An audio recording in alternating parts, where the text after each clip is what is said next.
Hello and welcome to the Bro Chat for the People podcast. Today's episode is brought to you by an autographed copy of Plato's Republic.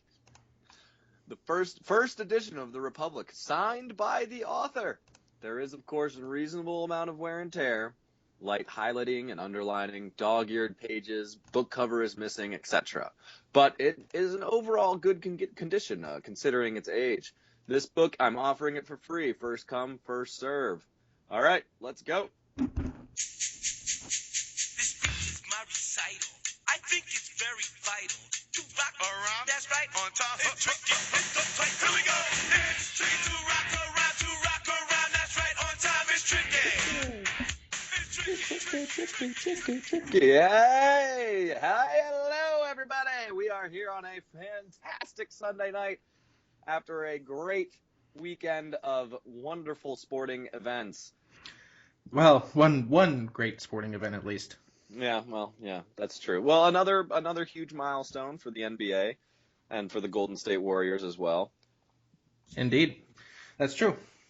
I mean, I'm hoping that most of our viewers watch the Masters, but if not, man, you missed out on a crazy day. Oh, it was, my goodness.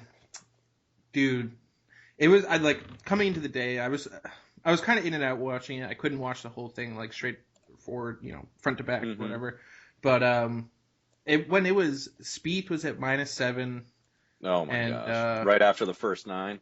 Yeah, dude, he finished birdie to the back 9, and then he just went down. He did the thing that we didn't think he would do. This is a guy we've come to think is a very mentally tough and just kind of with it player. Yeah.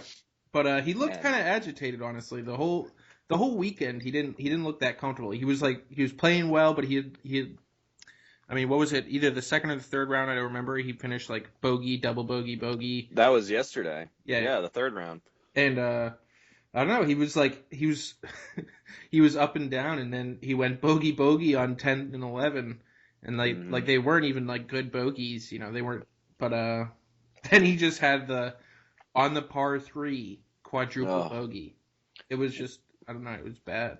It was bad. And which, to be fair, Jack Nicklaus was the one who said that hole, number 12 at Augusta is one of the hardest one of the hardest par 3s that he's ever had to deal with. So I think there's something to be said there. But Jordan obviously was the only one who had real problems with it. The only contender today. Yeah, I mean, even if he had just double bogeyed it, he still would have been in tie for the lead. Yeah, but he quadruple bogeyed it because he went into the water. Like, okay, fine, you went into the water, lays up at a very favorable position for him, and just chunks it, man. Mm-hmm. He does stuff that I do. Like, you hit the ground like 2 inches behind the ball.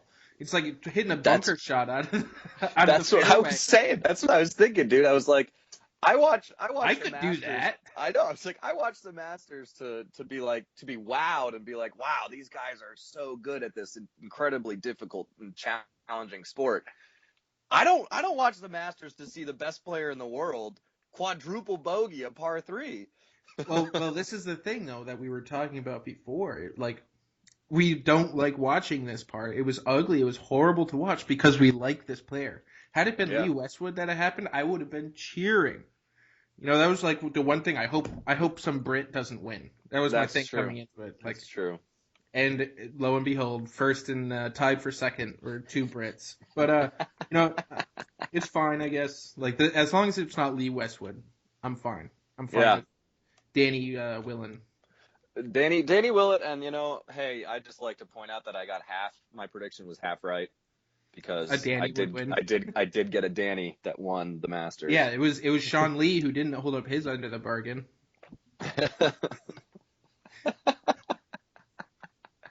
That actually reminds me. I forgot to text him to get him on this podcast. Yeah, I know. I was gonna ask right beforehand, but I didn't. I thought maybe you guys are fighting, and I didn't want to open a wound or something. It was too late, anyways. We had stuff going on. We're recording this late at night, so he probably wouldn't have been able to do it, considering he has a kid and everything. But true that. We'll get him on. But yeah, I mean, like, this is kind of an interesting. It turned into one of the more interesting Masters. I mean, because of what Spieth did, and then Dustin Johnson was He was trying to make a comeback. He was He right was trying there. to make his name, but that guy, seriously, he cannot hit an important putt to save his life. I mean, he didn't just have one opportunity. He had multiple opportunities to And then he like double put himself bogeyed. in a position to do well.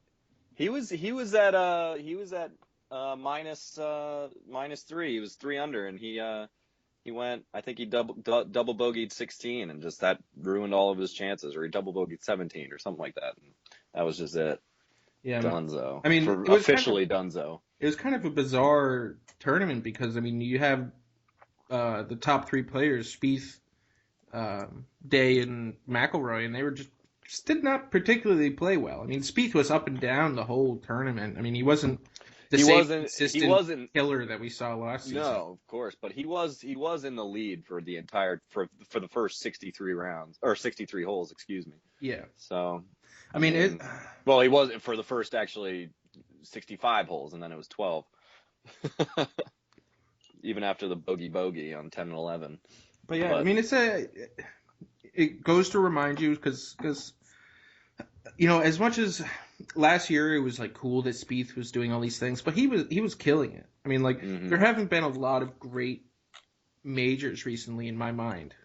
I mean, like the British Open last year was pretty good with was it Oosthuizen, Zach Johnson, and Spieth all fighting. I don't remember if it was Oosthuizen or not, but that was like a decent one. Yeah, like that was a decent one. But yeah, but Spieth was in control, he was in the lead for the entirety of that one too. It should. I don't know. It says a lot about golf, and I love golf, and I love watching golf, and you know the Masters is the perfect tournament because they've been playing before this, but no one really cares about golf until the Masters, and now we have you know some awesome golf tournaments for the summer. We got U.S. Open and British Open and the Open Championship and all that. I don't remember PGA Championship. Whether the Ryder Cup is this year or it's the President's Cup. I don't remember. But those are always fun too. I think it's the Riders. I think they mentioned that today while I was watching. The announcers mentioned that. How about those crazy hole-in-ones today? There were 3 hole-in-ones on 16. Yeah. Like, how fun was that to watch? Though they didn't show many of them live, but still. I know, they didn't show them. Well, of course, because it was from inconsequential players at that point. Nobody who was actually in contention. Yeah. But they were pretty awesome. I think they said it was like 3 all on 16 or something like that. Yeah. Like the one where what's his name? I saw a couple of them. Yeah, I guess I saw. It bounced off another guy's ball. And that was crazy. That was awesome. I mean, this makes me want to go out and play golf. Except the last time I played golf, it was the most utter complete disaster I've ever had. How about we play in May when I come back down? Yeah, sure, dude.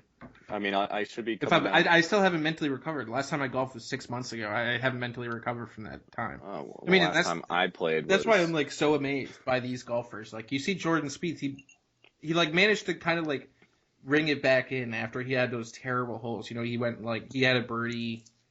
He had 2 birdies. And he looked like he might have a chance, but. On 16. 6 months later, I can't even handle the fact that I was so terrible. And he's 3 holes later. I know. Well, and I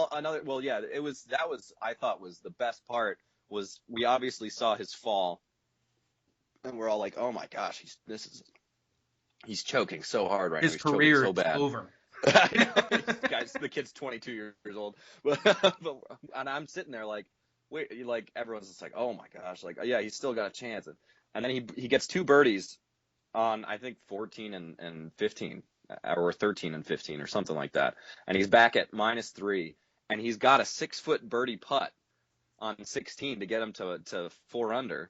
And then he's got a real chance, because then he's just got a birdie at least one, either 17 or 18, and par the other, and he's got a playoff all of a sudden. But yeah, he missed the 6-foot putt.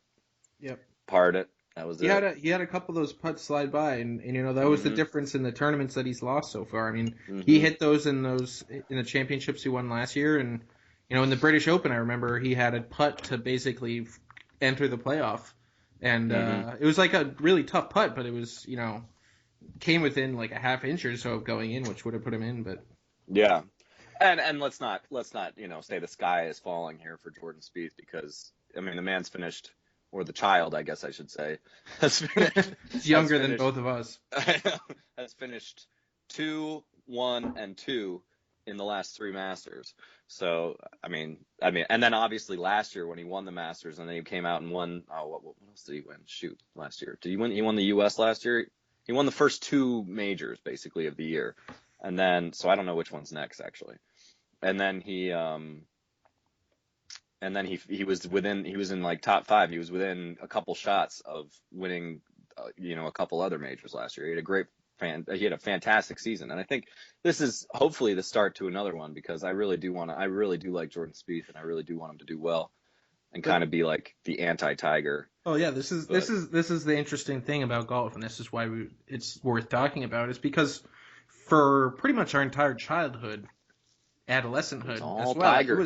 Tiger was the reason you watched golf. I don't give a shit about Ernie Els. Like, come on, from the late BJ '90s, from the late '90s all the way till 2007, it was all about Tiger. And people thought, Tiger started dying in 2008. That was a long time ago now. I think that was the last major. He's been dying. He's been slowly dying for a long time. Yeah. And we're all like, oh, maybe he'll come back here. And he, one year he came back from injury or whatever, and after his whole marriage fell apart because of his sex addiction, and his and he had like a bunch of big wins, but he didn't win a single major that year. And we were all like, okay, well maybe Tiger's back, and then just injuries and mental whatever, and he's just not. Yeah, I don't even know. I don't think he's ever going to be back. I mean, the difference, they had a couple of years there where Rory McIlroy was going to be the next guy, but he hasn't. I mean, he Rory's a great player. He hasn't worked out in the same way though. I mean, he's not like he's not drawing. Worked out for his dad. Yeah, that's true. Do you remember that bet? Yeah. He's not drawing the crowds though. It's not like the same thing that Tiger was, and maybe Spieth is the guy that he is going to draw the crowds if he wins like a couple majors. And every single major, there's going to be tons of publicity about it, and chasing Nicklaus and. Yeah, no. If he had won today, we probably would have been like, wait, can this guy get 18? Yeah. In the next 5 years. Yes. Can you just win every major? It's like tennis, this thing. Just win for 10 straight years. Like, just Pete Sampras or Roger Federer or even Djokovic on his way. Yeah, but this is the funny thing though. I don't know whether this is the direction that golf would like it to go, because there are a lot of great young players right now. I mean, I could tell you what I want to see. What do you want to see? I want to see Spieth be the number 1, because I do like Spieth a lot, but I want to see another guy or another 2 guys. I mean, in this tournament, before the tournament even started, it was Spieth and Jason Day and Rory McIlroy, and I was like, okay, I'm excited. Like if these guys can just play some great freaking golf and like duke it out. Yeah. But what I would like to see is that, yeah, sure, have Spieth at the top, whatever, ranked number 1, whatever you want to do, whatever you want to say, whatever. But at least have 1 or 2 guys who are like on his level and who are constantly competing with him and constantly competing against each other, and just build rivalries. I want some golf rivalries. Yeah. Other than Sergio Garcia and Tiger from Tiger and Phil was more. Tiger and Phil was a great rivalry. That was always, even though they were both American. Thing. Yeah. Well, that's the nice thing about this, is that it's an American on top again. Mm-hmm. Screw those Brits and those Europeans. Well, I like Jason Day, but that's because he's not European. Don't worry about it. Yeah. The Australians are like, I don't know. Back to 2013, I really like Adam Scott, although I don't know what's happened to him.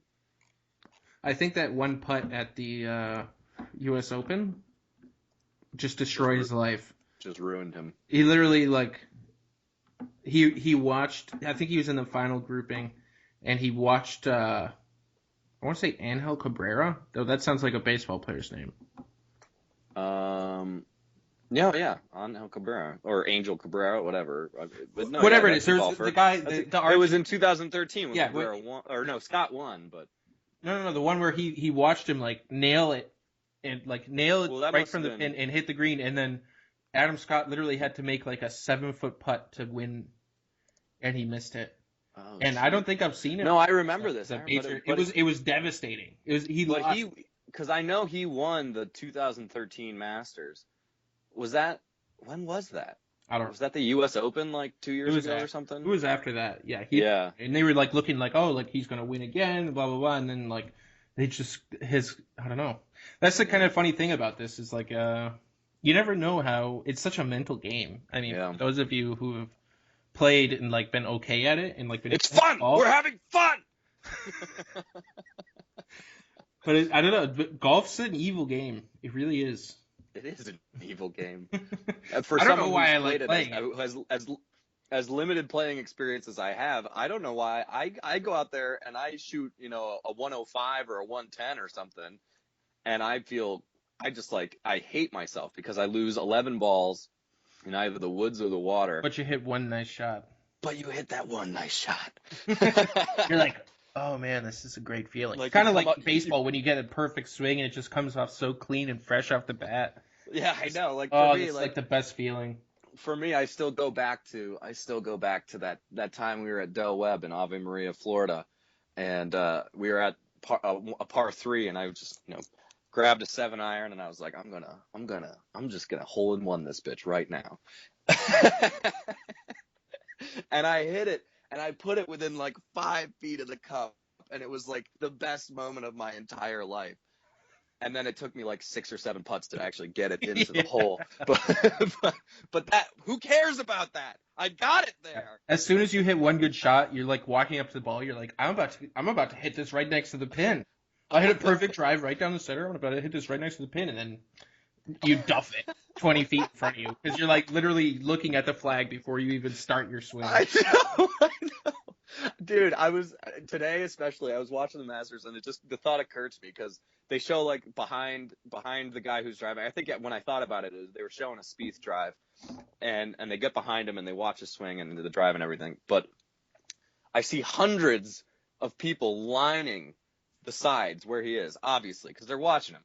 And I'm like, if that was me, I would hit that so hard, right 20 feet away into some old woman's head.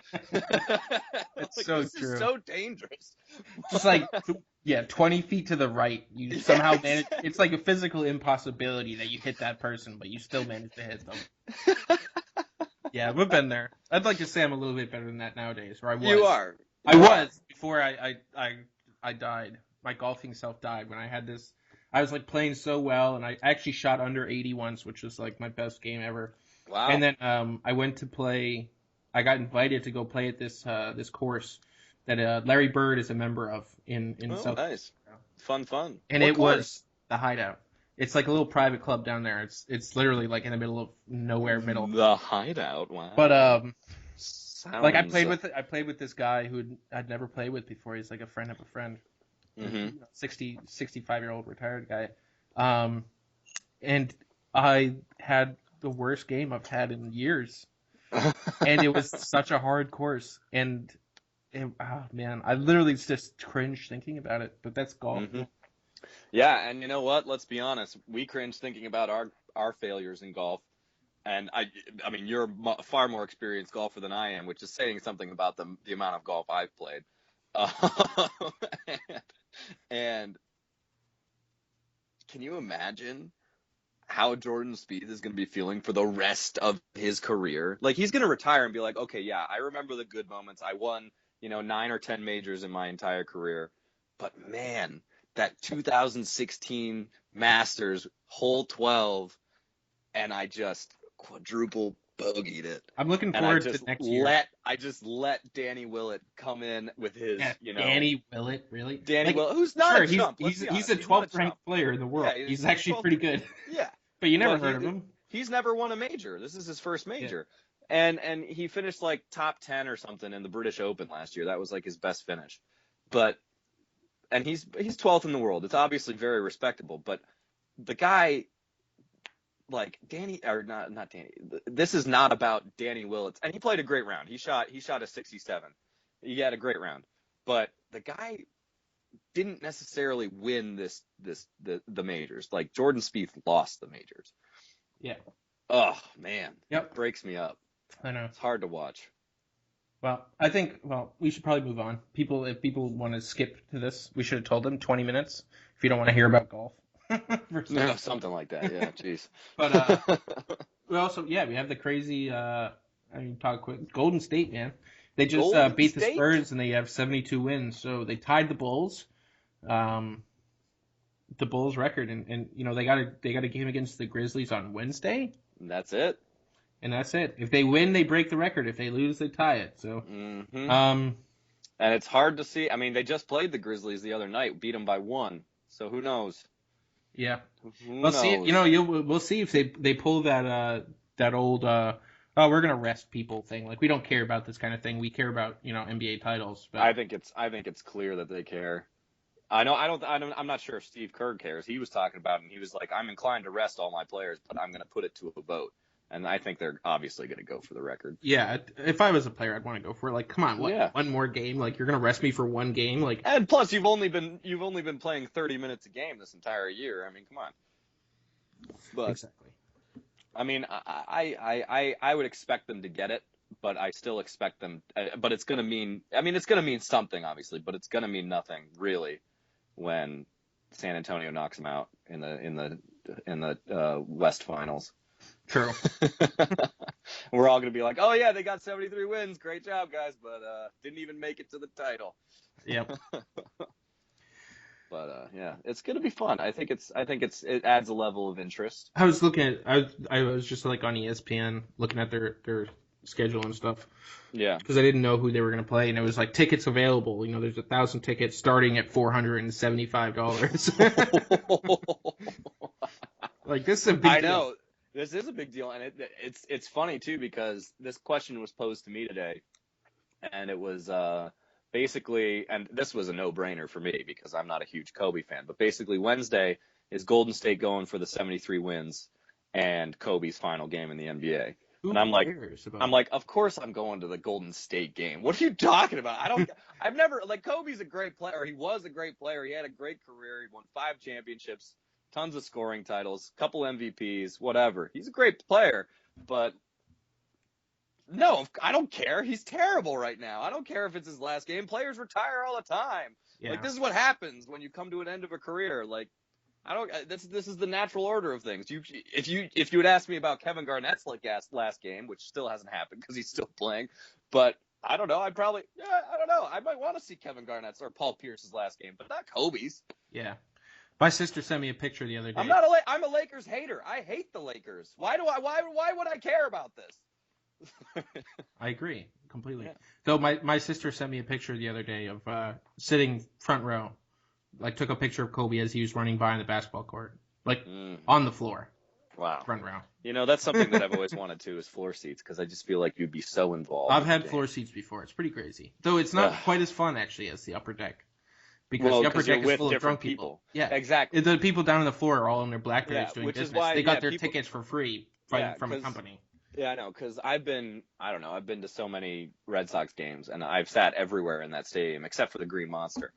But, and I'm just like, I actually, most of the time, unless I'm with, like, my little brothers, who I don't want hearing this language and witnessing a fight, like, I'd much rather sit in the bleachers than I would in behind the plate. Yeah. Actually, it's kind of funny. I've actually never sat on the third base side in Fenway. Really? I've done that 3 or 4 times. I mean, every time I always just get to either down the first base line or like out in the outfield. Yeah. That makes perfect sense too. Like I'm not gonna hold that against you. First baseline is awesome. Yeah, that's true. Yeah, but actually, we should talk about this other thing because I didn't know anything about this. Like about what? Oh, the Colorado thing. Oh yeah. Wait, what? Apparently, back in the summer, the Republican Party in Colorado decided not to have their caucus count towards any delegates. Like, it doesn't matter what you get. It doesn't matter how many votes you get. There's no delegates tied to anything. So it's essentially been the voting there is completely useless because it literally means nothing because your delegates don't have to vote for you. Like, Wait, Yeah, what? it's like a really weird thing that I was. Wait, why? Wait, what's the point here? And I think it's funny because I don't think anyone else realized it too, because suddenly, like, on Drudge, it's, this big thing, and they're showing this news article from August of 2015. Yeah, dude, it was Like, no one else realized this, or no one else cared, and I mean... No one cared. I mean, Colorado's only 37 delegates. Nobody... These delegates go a long way. Yeah, but... I mean, I think it has to do with the whole contested convention thing in the first place. Well, yeah, that's the thing. We realized that these delegates go a long way now because but back in August, we thought, oh, there's definitely going to be a clear front runner by April. Yeah. I mean... Always is. But, it's kind of funny. I mean, like... yeah. Donald Trump's negative ratings are so ridiculous that he hasn't been able to, like, bring people together.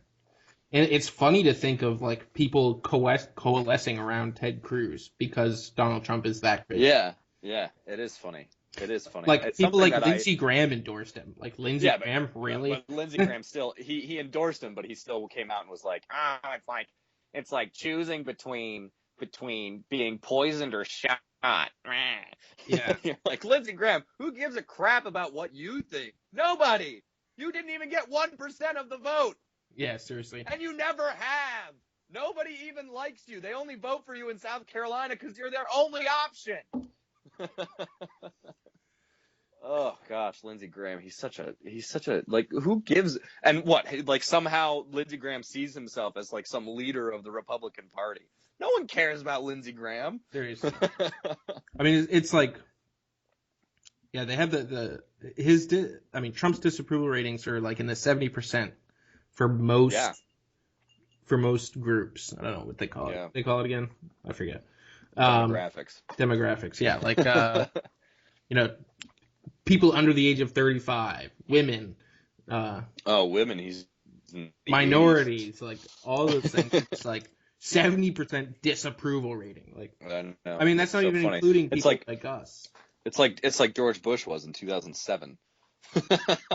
Or 2008, right after the crash, right before he left office. Yeah. I read an interesting article about how Obama's approval ratings have gone up, and all the Democratic strategists are thanking Obama or thanking Trump because they're like, wow, like, maybe Obama's not so bad. Yeah.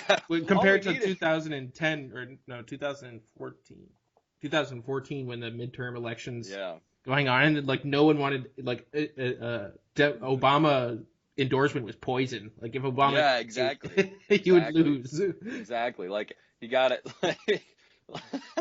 Now he's got over 50% approval rate. Obama endorsed the elections for governor in Illinois, Maryland, and Massachusetts, and they all got Republican governors for the first time in forever.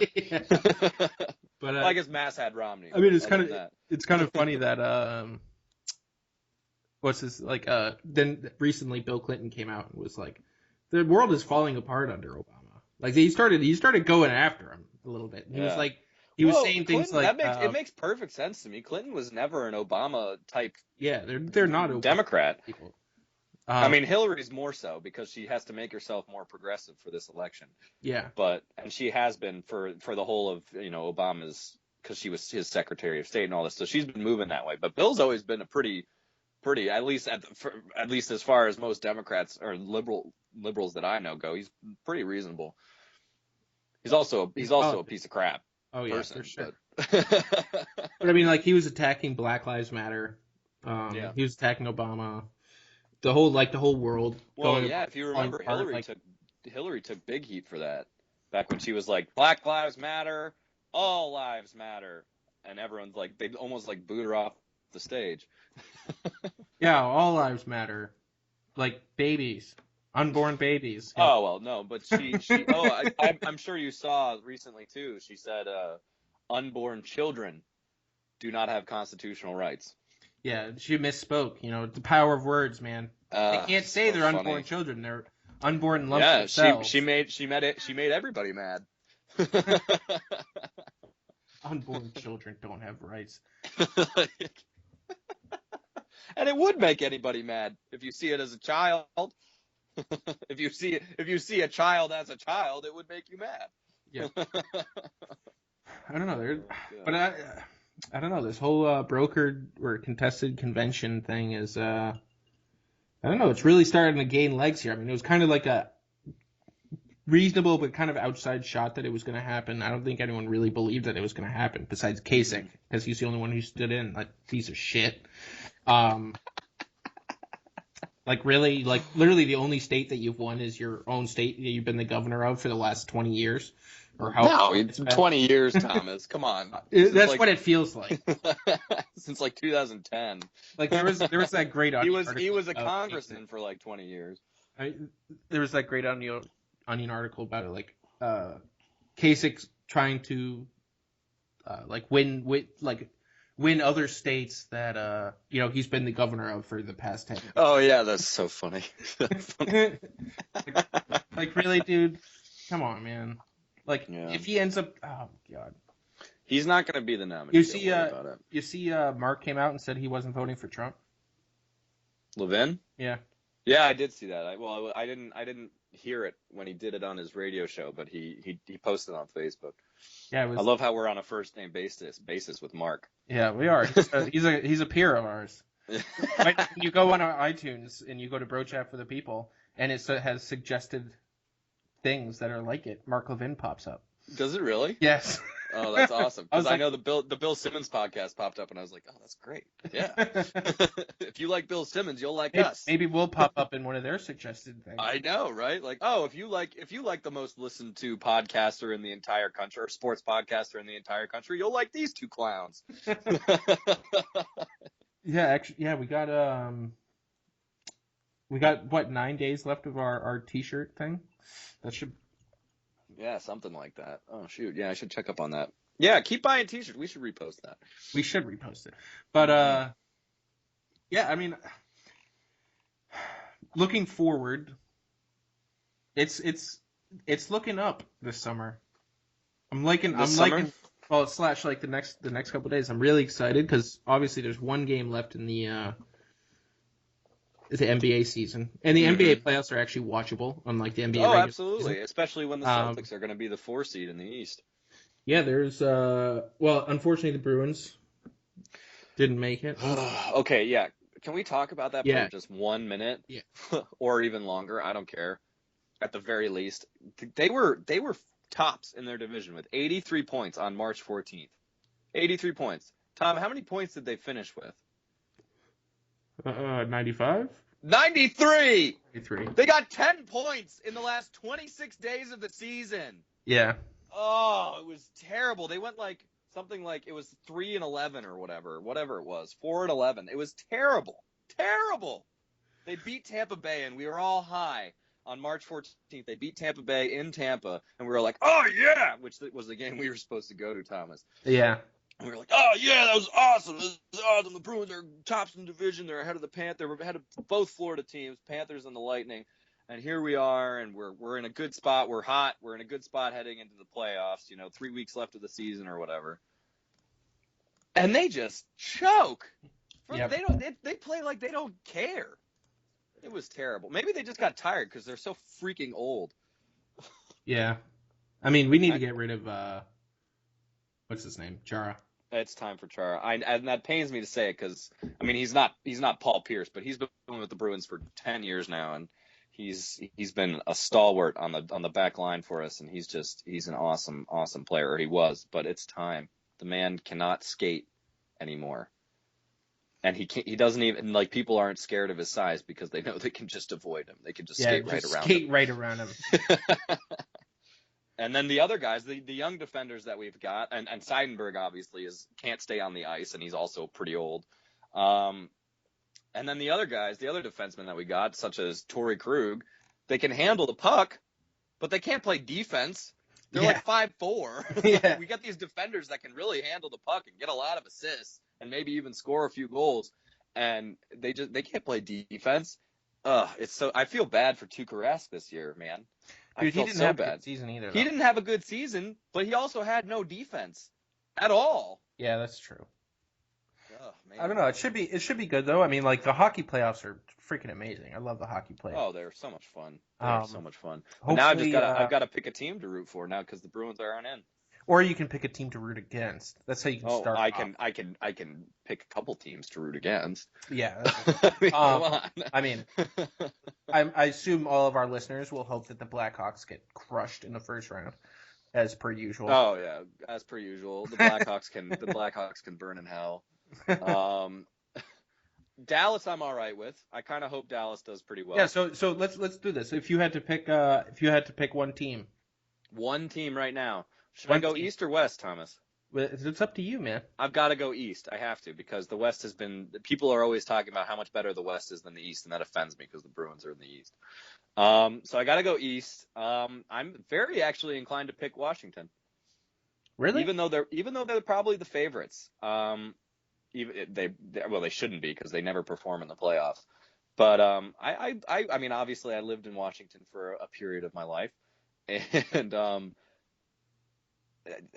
I do like I've always liked Ovechkin. There's nothing wrong with Ovechkin. It would be nice. He got his 500th career goal this year. It would be nice if he could, have some playoff success. He's a great player who deserves it. It's true. Unlike a great player who doesn't deserve it, like Sidney Crosby. I'm gonna have to go to the West, actually. Okay. Because my favorite player, who's not a Bruins player,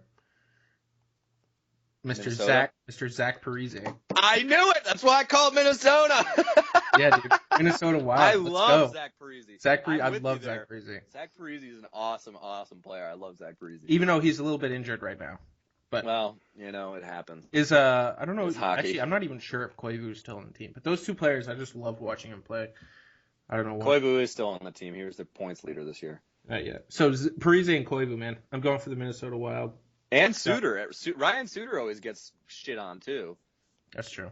Like as Colby, our hockey expert, says, he should have been the best defenseman for the past, or got the award for best defenseman for the past 6 years or whatever. But yeah, he's always overlooked. If I have to pick a team that has a legitimate chance at it, I'd probably pick St. Louis though.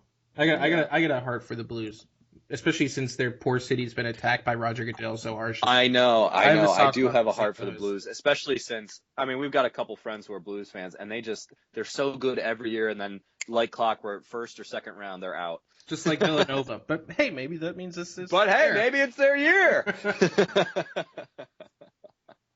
Oh gosh. Every city can't be perennial championship winning cities like us. That's true. Like the Boston sports teams. Yeah. Where you get at least one most of the years. Yeah. Oh gosh. But yeah, I mean, we're trying to shorten these podcasts a little bit for the people. That's true. We want to apologize to our most devoted listeners that would just like us to stream our conversations live all day and just listen to them. Have 24-hour podcasts, but unfortunately that's not feasible. And unfortunately, no one would listen to us. Well, we'd have at least 3 people who might listen to us. At least, yeah. Well, one person once he gets back from London probably won't listen to us nearly as much. But well, especially coming in the coming weeks here, because he won't be lonely anymore. and he'll be reunited with his. It's betrothed. good to get you back. We're happy to have absolutely. a true patriot back in America. But we're sad to be losing a listener. I'm kidding. No, he'll probably. Have you contacted Audino yet? Yeah, I talked to him Tuesday or Thursday. Yeah, I've got to confirm with him, but all right, cool. Tuesday or Thursday. Which one works for you? Tuesday or Thursday? Either one, man. Whatever works. So I'm supposed to pick? Yes. No, I'll have him pick. Okay. That's just easier. He's the guest. He's supposed to do all the work for us. Yeah, and I'll have him text his agenda for the evening memo too. Agenda, yeah. Yeah, absolutely. Or he can email it to brochatforthepeople.com. Yeah. We need some more interaction with the people. I mean, this is how we become more popular, more widespread. I mean, those articles about dating were pretty popular amongst our viewers. They were. Guys, come on. And we still have one more. We still have one more coming out. Marissa has to respond to. Actually, this one's going to be fun too. I'm excited to see what Marissa comes up with, because for the breakup one, the third part, I did it from the perspective of a guy being broken up with and what not to do as a guy. So she's got to do it from a girl's perspective this time. So she might do kind of like what she did with the other ones. I think she did a perspective of a guy anyway, didn't she? Like what you should be doing. Yeah, no, but that's because that's what I did it for the girls for the first two. Oh, okay. So for the third one, I'm doing it for the guys. So she's got to do it for the girl. Oh, for the girl. Sorry, not the guy. She's got to do it from the perspective of a girl. So it's hard to satire your own species. I mean, your own gender. Tommy does a good job. But yeah, guys, send us some questions. We want to answer the questions of the people. You know, whatever, pretty much anything that you ask us. Pretty much anything. It'll probably make it on the bro chat. It'll probably be in the podcast. And you can be like, look, I was on TV / YouTube / iTunes. I was on iTunes, mama. Yeah, we'll give you a shout out and everything. Yeah, absolutely. You can give us a name, a pseudonym if you don't want it. Yeah, you could give us a pseudonym if you don't want your name read, but we even if you don't give us a pseudonym, we'll just say that you didn't want your name read. Yeah. So send us some questions, guys. Absolutely. We want to know what the people want us to talk about, because I mean, like, with it's just me and Danny, just coming up with whatever we want to talk about. Heck, half of you probably didn't even watch the Masters or care about it, but you know, maybe. Yeah. So I don't know. So give us, we know that this is our source or your source for our invaluable opinions, but it's also for the people. So we want to give our invaluable opinions about things you want to hear about. Exactly. All right, Danny. Is that it? I think we're probably around 40 minutes right now. Yeah, we are. We're right at maybe a little bit over 41, something like that. But anyway, it's it's good to be back. Fresh week. We'll see how things go. And fresh week. Is there anything big happening this week other than our long lost bro returning from London? I don't know. Don't ask me things like that on the spot. Oh, Saturday, my cousin Emily's getting married. Congratulations, Emily. I have to sing at her wedding. Nice. I jokes on her. I haven't practiced a single song yet. Just kidding. I'm not out to ruin anybody's wedding. Okay. Anyone's special day. All right, guys. Subscribe on iTunes if you're still listening on YouTube. It's so much more convenient. It is so much more convenient. And share it with your community. It's not more convenient for us though, because we don't actually get to see the real number of people who are listening. I think I can probably do it if I put some work into it, but that would be a nice thing to see. Yeah, it would. Just to see if we're not losing, because every time a new video comes up on YouTube, ever since we've been on iTunes, and we get like 10 views, and I'm just like, my soul is crushed just a little bit.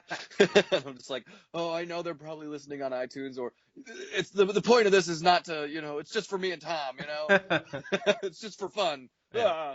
But yeah. It's true. I can probably figure that out. But I mean, like, invite your communities, Miss Mary Sinnott, and other Catholic communities. Yeah, stop being embarrassed about us, guys. Yeah, guys, they don't know who we are. They don't know that you have some. Just tell them it's a podcast that you listen to. It's about Catholic conservative young people. Yeah, stop treating us like your guilty pleasure. Yeah, that you don't want anyone to know about. This is kind of Okay. All right, guys. All right. I think that's it, probably. That is it. Let's just finish it up with we love you, Colby. We love you, Colby. Keep listening to us, Colby. We enjoy making your work, school, or baby day that much more pleasurable. All right, guys. Take it easy. Peace.